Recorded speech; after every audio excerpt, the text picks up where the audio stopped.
Hi there, I'm Sarah and welcome back to my channel. So I recently did a food tour in St. Augustine and I'm gonna tell you right now, I have some mixed feelings. I enjoyed aspects of it, but the Little Havana food tour that I did in Miami was far superior in my opinion, and this one just did not come close to living up to that standard. I definitely have some mixed feelings. However, it could have been the time of year, the fact that the guide that we had, it wasn't really his tour, he was kind of filling in. So I guess in all fairness, it wasn't their best foot forward, but I'm gonna share with you all about the experience that I had, and then you can decide if this is something that you wanna add to your St. Augustine itinerary, and also maybe if you're deciding between two different food tours, this can maybe help you pick the right one for you.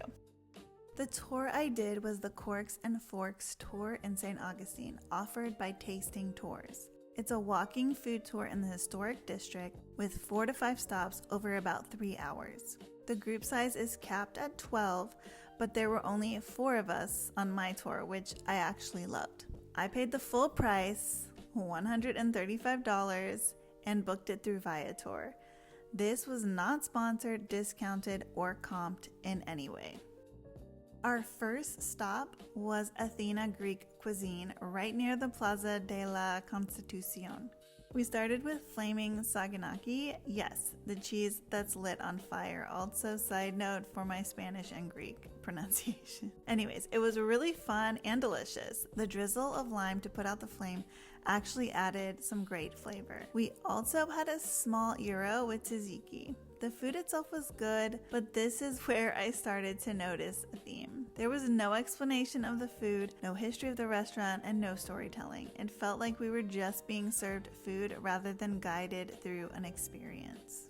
Because we had extra time, the guide took us to the Savannah Bee Company. I've actually been here before and love it, so the stop was fun but not essential. We sampled honey and did a honey mead tasting, which I think was improvised since we had extra time, and I do appreciate that. The mead tasting was guided by a store employee and included explanation cards, which honestly was more educational than some of the official tour stops.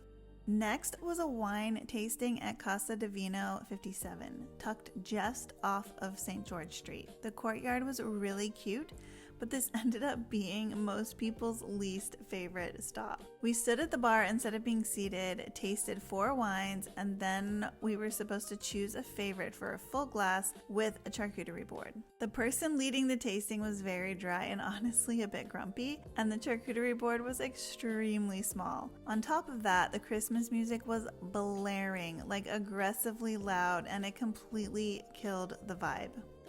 This was hands down the best stop of the whole tour. We visited a pop-up from Paladar Cuban Eatery and Bakery, and this is what I expected from a food tour. The owner was enthusiastic, explained every item, and clearly cared about the experience. We sampled flan, a yuca churro, chocolate mousse, rum cake, and bread pudding from a family recipe that's 90 years old. Every single one of us said we'd visit her actual restaurant afterward, and that is a real impact.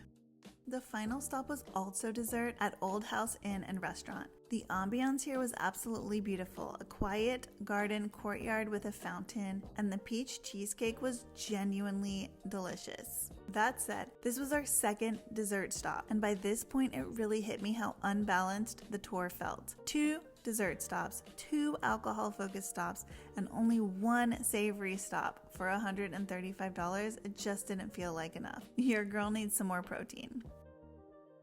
So here's a quick summary. What I loved: the small group size, the flaming saganaki, the Cuban dessert stop. She was amazing, and honestly, they should take notes from her. And then the final stop with the garden and the ambiance and the cheesecake, that was delicious as well.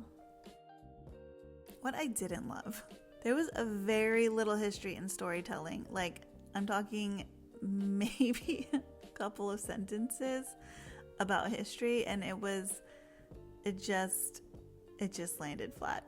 Basically no explanation of the food except really for the Cuban stop, she was amazing. And there was just too much alcohol and dessert and not enough savory, especially for the price. So, is the St. Augustine food tour worth it? Honestly, I'm conflicted. The tour has great reviews and clearly many people love it, but based on my personal experience, it didn't deliver the value I expect from a food tour, especially in the oldest city. There is another food tour with a higher cost, but it also has a slightly higher rating that is worth considering. I'll link both the one I did as well as the higher rated option in the description below. If this video helped you decide, give it a thumbs up and check out my full written review on saltysarah.com as I go into way more detail there. And if you've done a St. Augustine food tour yourself, let me know in the comments what your experience was and if you have any advice on which tour to choose.